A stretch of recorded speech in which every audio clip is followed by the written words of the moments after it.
बोलो सच्चिदानंद घन भगवान की जय। श्रीमद् भगवत गीता की जय। छठा अध्याय आत्म संयम योग का हमारा चल रहा है। इसमें पिछले 4 श्लोकों में भगवान ने 10 से 14 तक 4 श्लोकों में भगवान ने आसन और किस तरह से बैठे, भूमि, ध्यान करने का जो विषय सामग्री है उसके बारे में वर्णन किया और ध्यान योग की महिमा कहते हुए बताया कि जो ध्यान योग सिद्ध कर लेता है अथवा जिसका ध्यान सिद्ध हो जाता है वह योगी मुझ में परायण जो मिलने वाली पराकाष्ठा है, यानी जिस साधन को करके मैं पाया जाता हूँ उसी शांति को प्राप्त होता है, यानी भगवत प्राप्ति का सुख उसको मिलता है। ये उसका फल बताने पर भगवान अब और क्या क्या नियम उसको चाहिए इसके बारे में बता रहे हैं कि उसका आहार विहार भी किस तरह से होना चाहिए। यह भगवान ये कहते हुए बताते हैं, न अति अश्नतस्तु योगो अस्ति न च एकांतमनश्नतः न चाति स्वप्नशील से जाग्रतो नेव च अर्जुन। कि है अर्जुन, योग न तो बहुत खाने वाले का और न बिल्कुल न खाने वाले का तथा न बहुत शयन करने के स्वभाव वाले का और न सदा जागने वाले का ही सिद्ध होता है। यहाँ भगवान ने बिल्कुल एकदम बैलेंस वाली सम्यक स्थिति का वर्णन किया है कि हम जिस ध्यान योग की शांति को, सिद्धि को पाना चाहते हैं उसके लिए हमको बिल्कुल सम अवस्था में, साम्य अवस्था में रहना होगा, नहीं तो उसको नहीं पाया जा सकता। जैसे कभी कभी ये विचार किया जाता है कि हम बहुत सारा साधन एक साथ कर लें, हम जागने के लिए कहा, यहाँ पर बहुत सारा साधन कर लें और उससे जल्दी प्राप्ति हो जाएगी, ऐसा नहीं होता। यह शनै शनै चलने का, युक्त युक्त चलने का साधन है। तो भगवान कहते हैं कि ये जो परम सुख देने वाला जो योग है, ये न बहुत खाने वाले का, ज़्यादा खाने वाले का और न बहुत कम खाने वाले का, दोनों ही बातें भगवान ने बताई है कि बिल्कुल भूखा रहकर भी साधन नहीं किया जा सकता और बहुत ज़्यादा खाने पर भी साधन नहीं हो सकता, क्योंकि ज़्यादा खा लेने पर नींद आने लगेगी, आलस्य, प्रमाद बढ़ेगा, उससे मन नहीं लगेगा, हमारी वृत्तियाँ भी बोझिल हो जाएंगी और हम ध्यान के लिए बैठ ही नहीं पाएंगे। तो फिर कहा कि न बहुत कम खाने वाले का, कोई एकदम भूखा ही रहे तो उसका भी योग सिद्ध नहीं होगा। क्यों सिद्ध नहीं होगा भाई? बहुत खाने वाले का तो समझ में आता है कि उसको प्रमाद आएगा, आलस्य बढ़ेगा, लेकिन न खाने वाले का योग इसलिए सिद्ध नहीं होगा क्योंकि ध्यान करते करते उसकी वृत्तियां परमात्मा में लगने की बजाय पेट की तरफ जाएगी और उसको भूख लगने की वजह से उसको भोजन याद आने लगेगा, और जब भोजन याद आएगा तो उसकी वृत्ति चंचल होकर के भोजन के ही विषयों का अवलोकन करने लगेगी। तो परमात्मा सुख और परमात्मा की तरफ ध्यान जो करने का उसका लक्ष्य है वह उसको नहीं मिलेगा, वह मुश्किल हो जाएगा। तो इसलिए भगवान ने कहा है कि युक्त होना चाहिए, न बहुत खाने वाले का और न बहुत कम खाने वाले का। और इसी प्रकार से भगवान ने सोने के लिए भी कहा है कि जो ज़्यादा सोने के स्वभाव वाला है, जिसको कभी दिन में भी सो जाएगा, रात में भी सो जाएगा, सुबह भी नहीं उठ पाएगा, तो इस प्रकार से भगवान ने उसके लिए भी मना किया है कि ज़्यादा सोने वाला तो हमेशा आलस्य में ही रहेगा, तो वह अपना ध्यान नहीं लगा पाएगा। और न बहुत कम सोने वाले का, बहुत कम सोकर बड़े बड़े योगी लोग हमने सुना है कि बहुत समय तक वो जागे रहते हैं, बहुत समय तक उनका ध्यान लगा रहता है, लेकिन ये अवस्था ध्यान लग जाने के बाद की है, ये लगाते समय की नहीं है, ये ध्यान की सिद्धि के बाद की अवस्था है। जो ध्यान में सिद्ध हो जाते हैं, प्रवीण हो जाते हैं, उनको नींद का सुख ध्यान लगने से ही मिल जाता है। इसलिए वह चाहे 2 घंटा सोकर भी, चाहे 1 घंटा सोकर भी चाहे 4 घंटा सोकर भी अपनी नींद पूरी कर लेते हैं और उनको किसी प्रकार का आलस्य विकार नहीं होता। परंतु हम जैसे जीव अगर जो शुरुआत करेंगे ध्यान की और ध्यान की सिद्धि चाहते हैं, तो ऐसा करने से उनको ध्यान की सिद्धि नहीं होगी। उनको समय पर सोना और समय पर जागना ये बहुत ज़रूरी है और इसमें ये इस प्रकार से नियमितता का बहुत महत्व है। अगर हम समय से उठते हैं, समय से सोते हैं, समय पर ध्यान करते हैं, समय पर ही साधन भजन और आहार करते हैं तथा हम हमारा विहार का भी समय अगर नियत है, तो उससे हमको बहुत फायदा मिलता है और वह उस समय पर हमारा शरीर भी उस काम के लिए तैयार होता है और उस समय हमको उस मन को उस काम में लगाने में बहुत परिश्रम नहीं करना पड़ता। तो इस प्रकार से मन को लगाना सुगम हो जाता है। इसलिए भगवान यहाँ कहते हैं कि न ज़्यादा खाने वाले का, न बिल्कुल कम खाने वाले का, न ज़्यादा सोने वाले का और न बिल्कुल नहीं सोने वाले का यह योग सिद्ध नहीं होता। अब किस प्रकार का होना चाहिए, ऐसा नहीं होना चाहिए, ये भगवान ने बताया। अब अगले श्लोक में बताते हैं कि किस प्रकार का होना चाहिए। युक्त आहार विहार से युक्त चेष्टस्य कर्मसु युक्त स्वप्नबोध से योगो भवति दुःखः।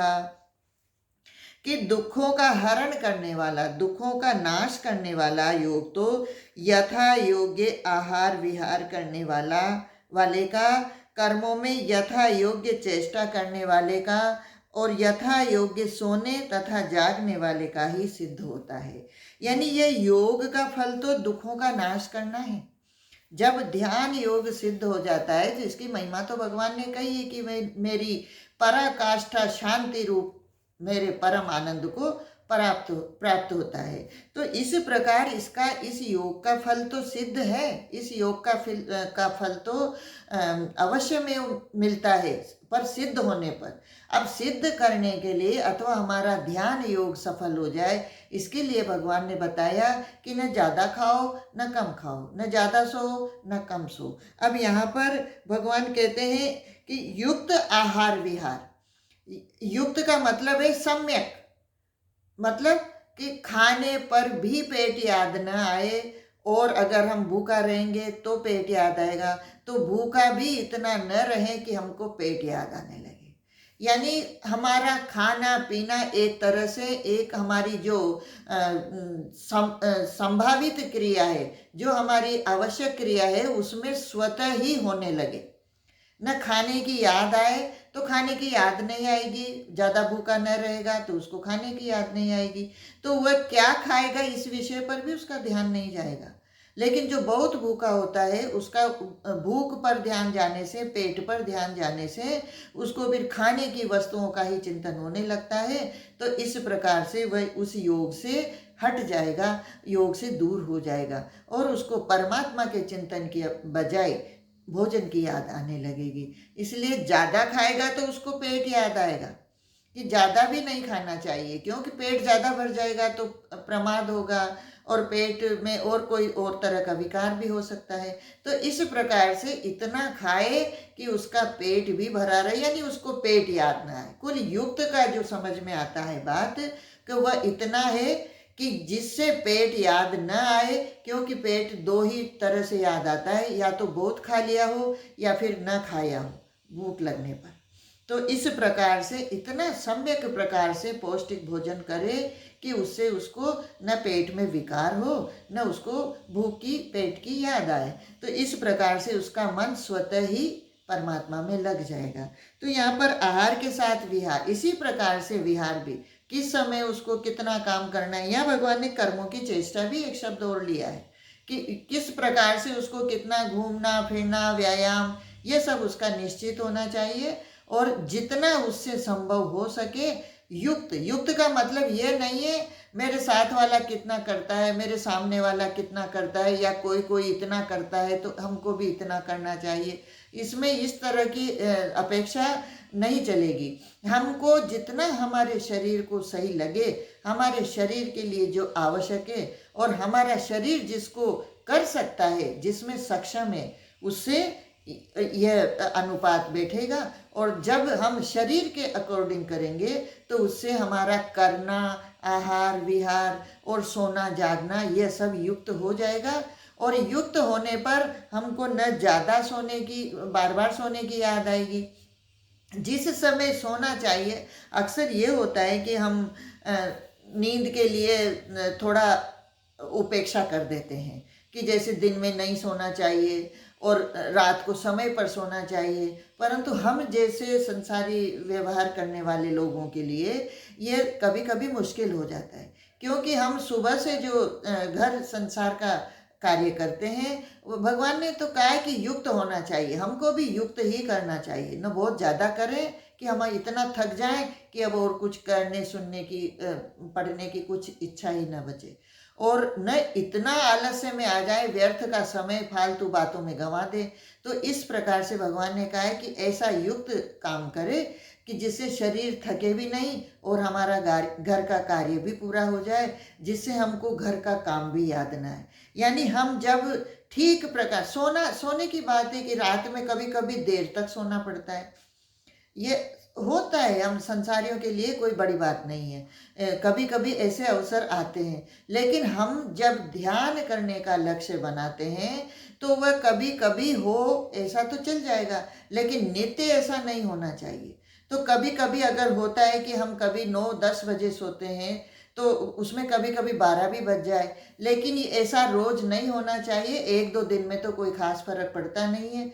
अब किसी को है कि दिन में नहीं सोना है, लेकिन किसी का शरीर इसके लिए चाहता है कि दिन में भी थोड़ा सा विश्राम कर ले, तो उसमें कोई दिक्कत नहीं है, उसमें कोई प्रमाद नहीं है। लेकिन अगर वो दिन में भी सो ले, रात में भी सो ले, तो फिर वो युक्त नहीं होगा। इसलिए भगवान ने कहा कि युक्त आहार विहार हो और कर्म भी युक्त हो, जितना हम शरीर से सामर्थ्य पूर्वक कर सकते हैं, शरीर थके नहीं, क्योंकि ये मनुष्य शरीर केवल कर्म और घर और सोने और घर के कामों के लिए, सोने जागने इतना ही करने के लिए नहीं मिला है।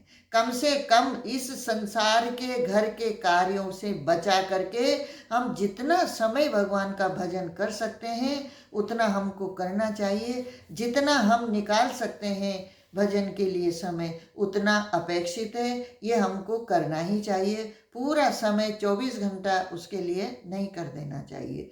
क्यों? क्योंकि ये भजन ही हमारी इस समय की वास्तविक कर्म है, वास्तविक कमाई है, और भजन ही साथ जाएगा। देखो, घर संसार का कोई कार्य अगर बच जाए, हमसे करने से रह जाए, तो उसको कोई और कर लेता है, कोई इसमें कोई दिक्कत नहीं है, कोई और कर लेगा, घर का कोई और सदस्य कर लेगा, अथवा घर में कोई सदस्य नहीं है तो कोई श्रमिक लगा करके, बाई और दूसरा मजदूर लगा करके करवा लेंगे। लेकिन हमारा भजन हम ही को करना है, हम भजन किसी दूसरे से नहीं करवा सकते। इसलिए हमारा भजन हम ही को करना है, उसके लिए हमको ही समय निकालना है। और समय देखो, सबके पास 24 घंटे हैं, इन 24 घंटे में ही मैनेज करने से समय निकल भी जाता है, और मैनेज न हो, मिसमैनेज हो तो समय व्यर्थ भी चला जाता है। समय सबके पास यही है, इसी में सबको कमाना भी है, खाना भी है। तो हमारी कमाई इस तरह से हो कि हमारा खाना चल जाए, सध जाए, तो उसके लिए हमको कोई विशेष कुछ करना नहीं है। इस प्रकार से ये हमारा आहार विहार कर्मों की चेष्टा और ये सब युक्त होगा तो हमारा ध्यान योग सिद्ध हो जाएगा। अब आगे भगवान कहते हैं कि इस तरह से जो करते हैं उनका किस तरह से व्यवहार होता है, उनके लक्षण किस प्रकार के होते हैं। यदा विनियतं चित्तम् आत्मनि एव अवतिष्ठते निस्पृह सर्वकामेभ्यो युक्त इति उच्यते तदा। कि इस प्रकार योग के अभ्यास से अत्यंत वश में किया हुआ चित्त जिस काल में परमात्मा में ही भली भांति स्थित हो जाता है, उस काल में संपूर्ण भोगों से स्पृहा रहित पुरुष योग युक्त है, ऐसा कहा जाता है।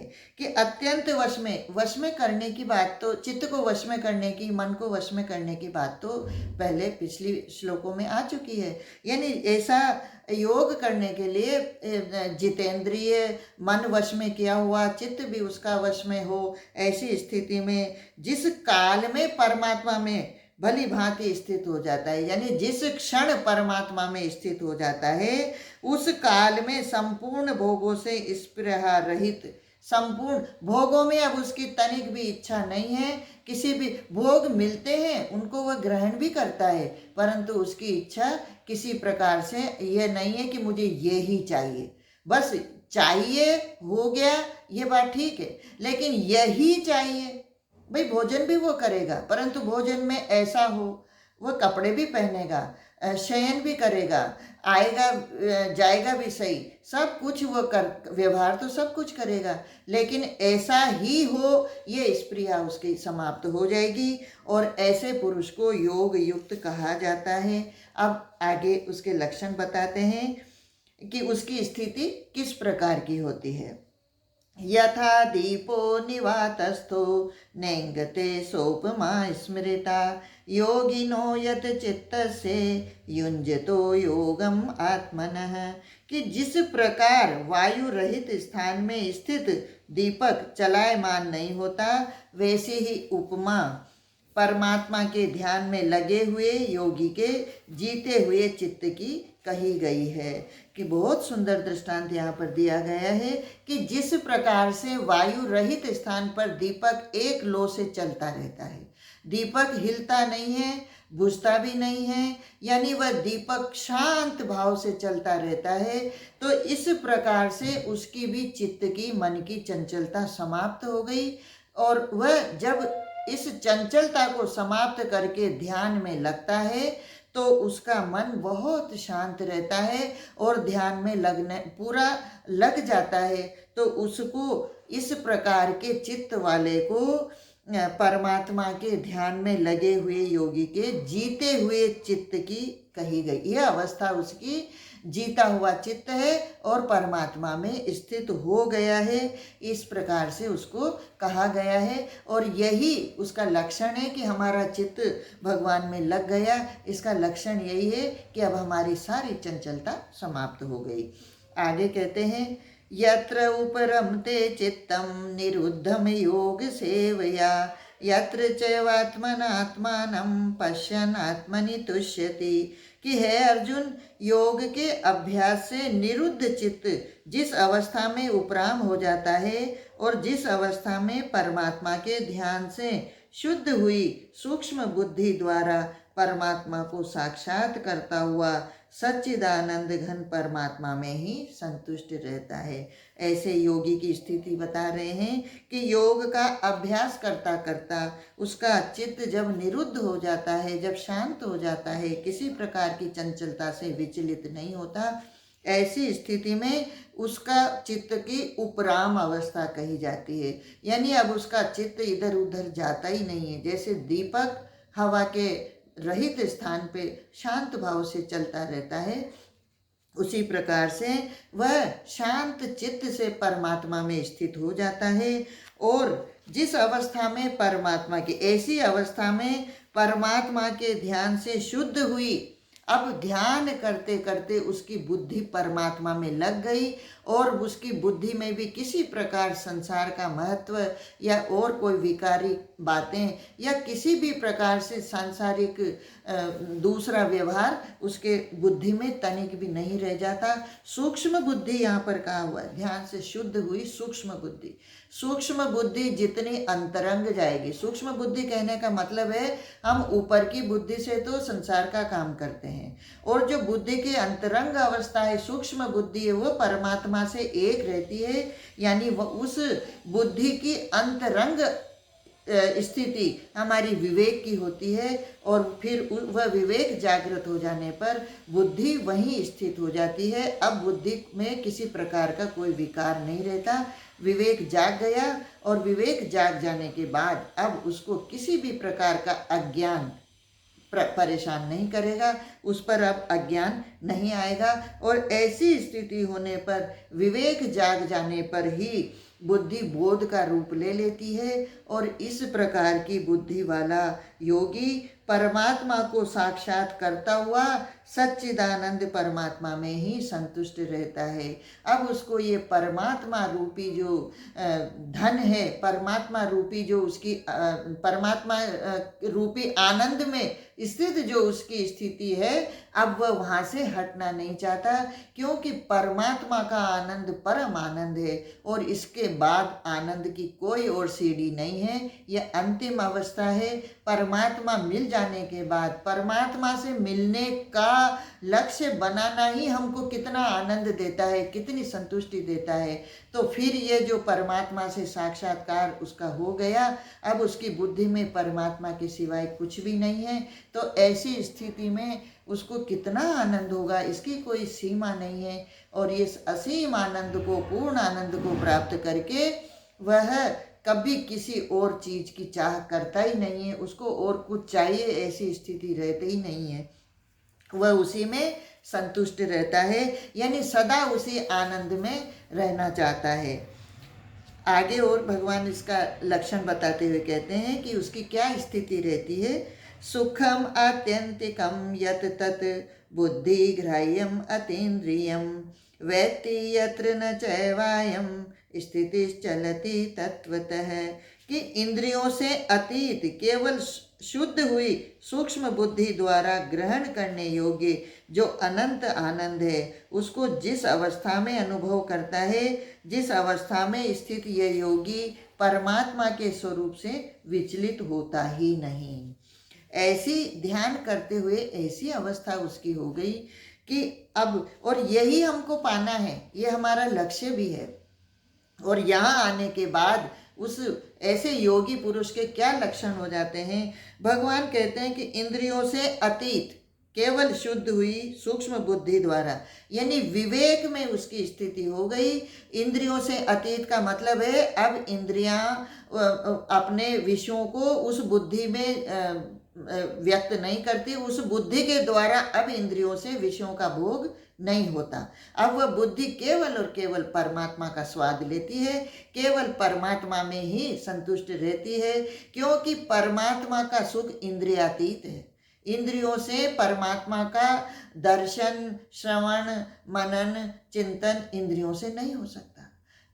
चलने के लिए हमारे पास साधन तो यही है, कारण तो यही है, हम शुरुआत तो इन्हीं से करेंगे। लेकिन उस आनंद की प्राप्ति तक अगर हम सम्यक प्रकार से बताए हुए अनुसार चल रहे हैं, तो हमको धीरे धीरे ऐसा आनंद प्राप्त होगा कि इंद्रियों की हमको विषयों में ले जाने की अपेक्षा रह ही नहीं जाएगी। और इंद्रियां विषयों में जाएगी तो हम समझेंगे कि यहाँ से जल्दी निवृत्त होकर के हम अपने पूर्ण आनंद में रहें।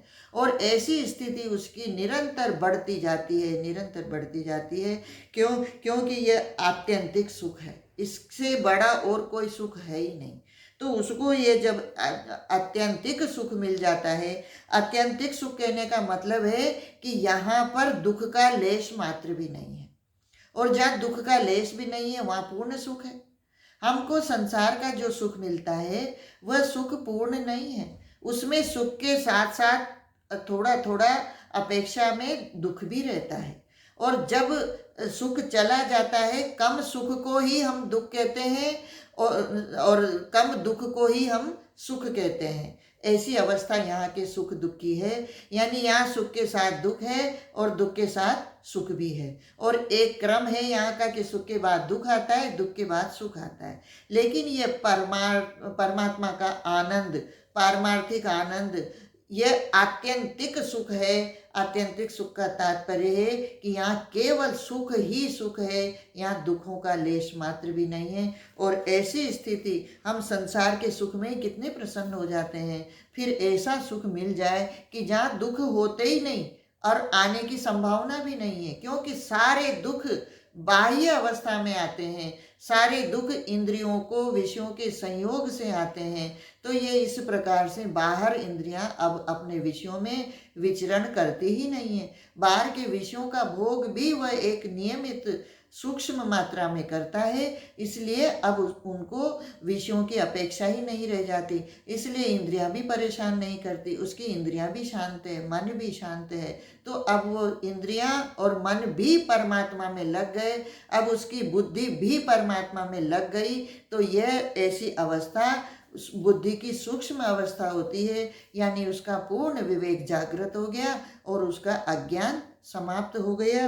तो यहाँ पर कहते हैं कि उस अनंत जो आनंद वाली अवस्था है, उस अवस्था में अनुभव करता है, और जिस अवस्था में स्थित ये योगी परमात्मा के स्वरूप से विचलित नहीं होता, ऐसी स्थिति जब उसकी हो जाती है, ऐसा आनंद में जब वह संतुष्ट रहता हुआ स्थित रहता है, तो अब वह किसी भी प्रकार से उसके पास अब उसके ऊपर कोई बड़े से बड़ा कष्ट भी आएगा तो उससे वह विचलित नहीं होता, क्योंकि यहाँ के सुख और दुख, यहाँ के कष्ट, ये सब आने जाने वाले हैं। ये आते हैं और फिर थोड़े दिन बाद निवृत्त भी हो जाते हैं। तो इसी प्रकार से ये तो आने जाने वाले हैं, इनको तो वह बहुत सहन करके आराम से इनसे ऊपर निकल गया, और जो बड़ा सुख था, आत्यंतिक सुख, वह उसको मिल गया। अब वह कहीं भी विचलित नहीं होता।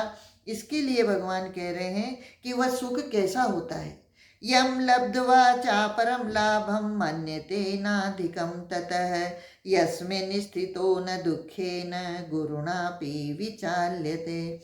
कि जिस लाभ को प्राप्त होकर उससे अधिक दूसरा कुछ भी लाभ नहीं मानता, और परमात्मा रूप प्राप्ति रूप जिस अवस्था में स्थित योगी बड़े भारी दुख से भी चलायमान नहीं होता।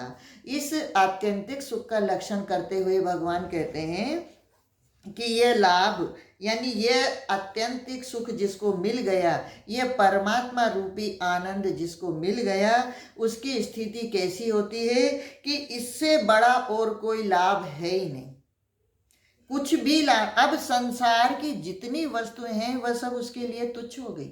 संसार के जितने भोग हैं, सुख हैं, वह उसके लिए तुच्छ हैं। उनको वह बिल्कुल क्षणिक और तुच्छ मानता हुआ स्वतः ही अब उसके विचार से, उसकी बुद्धि से उन भोगों का महत्व निकल गया, और जो परम सुख है, बड़े से बड़ा सुख है, वह उसको मिल गया। ऐसी स्थिति उसकी हो जाती है। क्योंकि जिसको बड़ा जलाशय मिल जाए, जैसे हम बहुत बड़ा समुद्र या बहुत बड़ा तालाब हो, तो वहाँ पर हम जाकर के स्नान भी कर लें, वस्त्र भी धो लें, पी भी लें, और उसमें नाव भी चला लें, उसका भी आनंद ले लें। हर प्रकार का सुख वहाँ पर हमको उस बड़े जलाशय में मिल जाता है। तो जिसको बड़ा जलाशय मिल गया, वह अब ये छोटे छोटे गड्ढे वाले जल को क्या करेगा। ये जैसे छोटे गड्ढों में जो जल होता है, वह अगर उसमें नहा लिए तो वस्त्र नहीं धो सकते, और वस्त्र भी धो लिए तो पीने के और दूसरे काम में नहीं आ सकता। इस प्रकार से ये छोटे छोटे सुख तो ये गड्ढे के पानी की तरह हैं संसार के, और जो परम सुख है वह परम समुद्र की तरह, विशाल जल राशि की तरह है, कि उसको मिलने के बाद फिर वह छोटे गड्ढों की तरफ उसका विचार होता ही नहीं है, उसकी बुद्धि उस तरफ किसी भी प्रकार से जाती ही नहीं है। और कैसा, जब उसको परमात्मा प्राप्ति रूप ये लाभ मिल गया, ये इस प्रकार का परम सुख उसको मिल गया, तो अब उसकी स्थिति है कि बड़े भारी दुख से, उस पर संसार में रहते हुए दुख तो आएंगे, इसके लिए कोई मनाही नहीं है कि उसको भगवत साक्षात्कार हो गया तो अब वह बीमार नहीं होगा, उसको रोग नहीं आएंगे, अथवा उसको किसी प्रकार का और कोई कष्ट नहीं आएगा। ऐसी बात नहीं है। प्रारब्ध के अनुसार उसको संसार में सुख दुख तो आएंगे, लेकिन वह फिर बड़े से बड़ा दुख भी अगर उसको आ जाए, जैसे संसार में रहते हुए परमात्मा का सुख रूपी फल जिसको मिल गया है, वह अगर उसके परिवार में कोई दुर्घटना हो जाए, कोई बड़ा दुख भी आ जाए, तो भी वह उससे विचलित नहीं होगा, क्योंकि इससे बड़ा लाभ उसको, इतना बड़ा लाभ उसको मिल चुका है कि ये छोटे छोटे दुख तो उसको, ये बड़े बड़े दुख भी उसको छोटे लगने लगते। ऐसी स्थिति, परम सुख की महिमा बहुत है। परम सुख की महिमा, परमात्मा प्राप्ति की महिमा कभी किसी से कही नहीं जा सकती। उस मनुष्य के लक्षण बताते हुए, उस योगी के लक्षण बताते हुए भगवान यहाँ पर यह कहते हैं कि इतना बड़ा लाभ उसको मिल गया कि अब उसकी बुद्धि में कोई दूसरा लाभ है, इससे बड़ा और कुछ मिल सकता है, ऐसी उसकी बुद्धि स्थिर इसमें हो गई। ऐसा उसकी बुद्धि में रह ही नहीं जाता, यानी दूसरे लाभ की अब वह कल्पना भी नहीं करता। ऐसी स्थिति उसकी हो जाती है और उसी में वह परम सुख मान करके उसी में संतुष्ट रहता है, उसी में आनंदित रहता है। और ऐसी अवस्था होने से अब उसके सारे दुख निवृत्त हो गए, परमात्मा प्राप्ति रूप पूर्ण आनंद उसको प्राप्त हो गया। ऐसी परम शांति वाली स्थिति उस योगी की बन जाती है। ऐसा यहाँ पर उस योगी का लक्षण बता के भगवान ने इसको आगे फिर इसके और किस प्रकार से ये बनी रहे ये बताएंगे, लेकिन आज यहीं तक हम विराम लेते हैं। बोलो सच्चिदानंद भगवान की जय।